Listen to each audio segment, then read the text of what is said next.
انسان زندگی میں جب جدوجہد کرتا ہے، کوشش کرتا ہے، وہ بہت سارے دنیاوی اسباب اختیار کرتا ہے۔ جتنی عقل اللہ نے دی ہوتی ہے اس عقل کا بھی وہ استعمال کرتا ہے، کوشش کرتا ہے کہ کچھ اچیو کر سکے زندگی میں، کچھ مقاصد کا حصول اسے میسر آئے۔ عزیز بھائیوں، ایک بات اپنے ذہن میں اچھی طرح بٹھا لیں اور لکھ لیں کہ زندگی میں جو کسی بندے کو کامیابی حاصل ہوتی ہے وہ رب تعالیٰ کی مدد سے حاصل ہوتی ہے۔ اگر رب تعالیٰ مددگار ہو تو پھر کوئی چیز بھی رستے میں رکاوٹ نہیں بنتی، اور اگر مالک کریم کو منظور نہ ہو تو انسان بہترین سیاستدان ہو، اچھا ایڈمنسٹریٹر ہو، اس کا ذہن بڑی وسعت رکھتا ہو، بڑی اچھی پلاننگ کرنا جانتا ہو، سارا کچھ ہو، تو بندہ ناکام ہو جاتا ہے۔ مسلمانوں کو جتنی کامیابیاں ملیں ان کا پس منظر صرف اتنا تھا کہ اللہ تبارک و تعالیٰ نے اپنے بندوں کی مدد فرمائی، اور اب تعالیٰ نے قرآن مجید میں اس حقیقت کا بیان کیا، فرمایا بل اللہ مولاکم، فرمایا بلکہ اللہ تمہارا مولا ہے، وَهُوَ خَيْرُ النَّاصِرِينَ، اور وہ بہترین مددگار ہے۔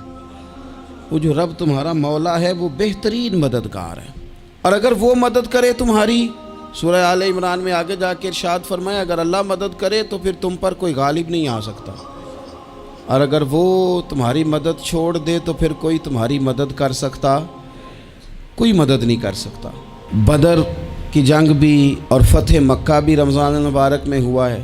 میں دونوں پر غور کر رہا تھا تو ایک نیا مضمون میرے ذہن میں آنے لگا۔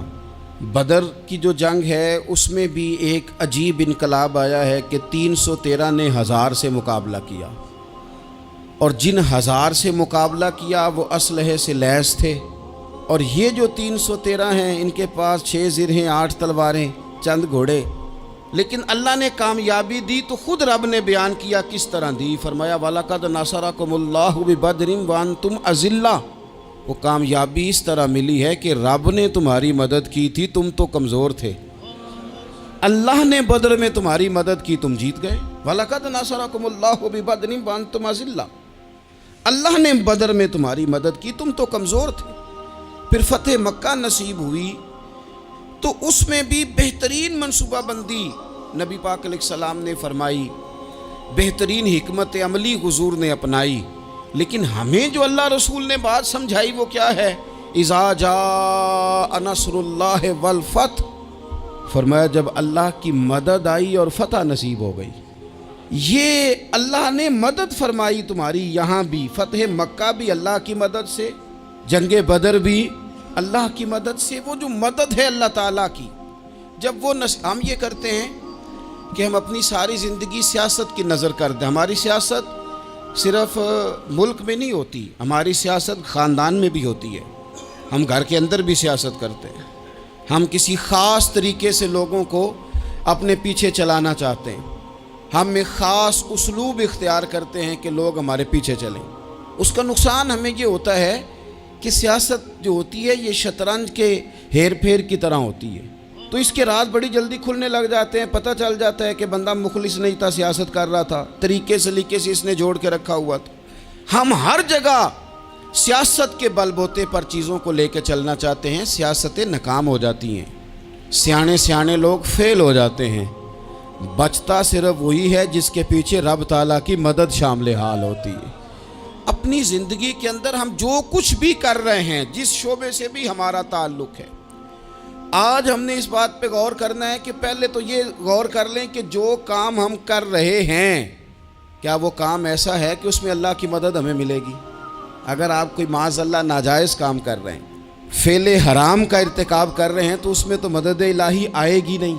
پہلے تو یہ دیکھیں جو کر رہے ہیں وہ کام مدد الہی والا ہے، اور اگر اللہ تعالیٰ کی مدد والا وہ کام ہے پھر اس پر غور کریں کہ کیا ہم نے مالک سے مدد کا سوال کیا ہے، ہمیں مدد میسر آ رہی ہے۔ وہ میں نے بزرگوں سے ایک بات سنی تھی، وہ بڑی یاد رہ گئی۔ وہ فرمایا کرتے تھے قابلیت بھی بڑی چیز ہے لیکن قبولیت سب سے بڑی چیز ہے۔ قابل ہونا بھی بڑی بات ہے لیکن زیادہ بڑی بات یہ ہے کہ اس کی بارگاہ میں قبول بھی ہے کہ نہیں۔ اپنی زندگی میں اللہ کی مدد کی طرف بڑھیں، مالک کی مدد کا حصول اختیار کرنے کی کوشش کریں، اللہ کے ساتھ اپنے آپ کو جوڑیں۔ اگر اللہ کی مدد نصیب ہو، یہ جو ہم جتنا ڈرتے رہتے ہیں، سہمے رہتے ہیں، پریشان رہتے ہیں کوئی کیا کر دے گا، ہمارے ہاں نا ہر شعبے میں معاذ اللہ ایک مافیا ہے، الا ماشاء اللہ۔ وہ مافیا کہتا ہے میرے ساتھ ملو گے تو میں چلنے دوں گا، ورنہ میں نہیں چلنے دوں گا، مارکیٹ میں آ ہی نہیں سکتا فلانا بندہ، چونکہ یہاں ہمارا قبضہ ہے۔ اور میرے بھائی پھر بہت سارے لوگ جن کی نیتیں اور ارادے بڑے اچھے ہوتے ہیں شروع میں، وہ بھی اس مافیا کا شکار ہو جاتے ہیں اور ان کے رنگ میں رنگ جاتے ہیں۔ یاد رکھنا، کسی شخص کی بلیک میلنگ کا کبھی شکار نہ ہونا، کبھی کسی کی میٹھی اور مسجع مکفہ باتوں کا شکار نہ ہونا۔ کوئی کیا کر سکتا ہے اگر اللہ مددگار ہو تو؟ جس کو رب کریم اٹھانا چاہے اسے کوئی گرا سکتا ہے؟ ہم یہ ڈرے ڈرے سہمے پریشان فیصلہ کرنے کی طاقت نہیں، مجھے چلنا چاہیے کہ نہیں، اٹھنا چاہیے کہ نہیں، کرنا چاہیے، اٹھ باندھ کمر کیوں ڈرتا ہے؟ پھر دیکھ خدا کیا کرتا ہے۔ حضرت عبداللہ ابن عباس فرماتے ہیں میرے نبی پاک علیہ السلام نے میری تربیت فرمائی، حضور نے میری تربیت فرمائی، اور محبوب پاک علیہ السلام نے فرمایا عبداللہ یاد رکھنا، یہ نوجوان دوست میری بات لکھ لیں، پریشان لوگ میری بات لکھ لیں، جن کے پاس قوت فیصلہ نہیں وہ اس بات کو لکھ لیں۔ حضرت عبداللہ ابن عباس فرماتے ہیں میرے نبی پاک علیہ السلام نے مجھ سے فرمایا تھا عبداللہ سن، اگر ساری دنیا مل کے تیرا کوئی نفع کرنا چاہے کر نہیں سکتی جب تک میرے رب کی رضا نہ ہو، اور فرمایا ساری دنیا مل کے تیرا کچھ بگاڑنا چاہے تو عبداللہ بگاڑ نہیں سکتی جب تک رب کریم کی حکمت کا تقاضا نہ ہو۔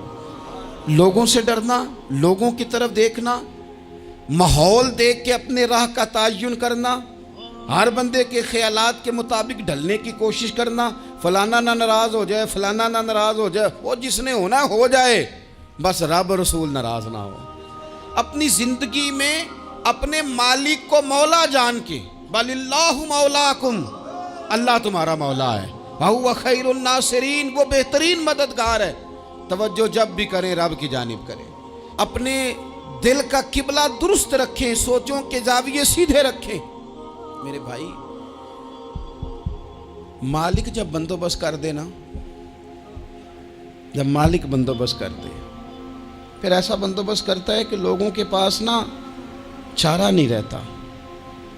حضرت مریم رضی اللہ تعالی عنہا پاک باز تھیں، مسجد میں رہی تھیں، پر مالک کی حکمت کے تقاضے بڑے عجیب ہیں نا۔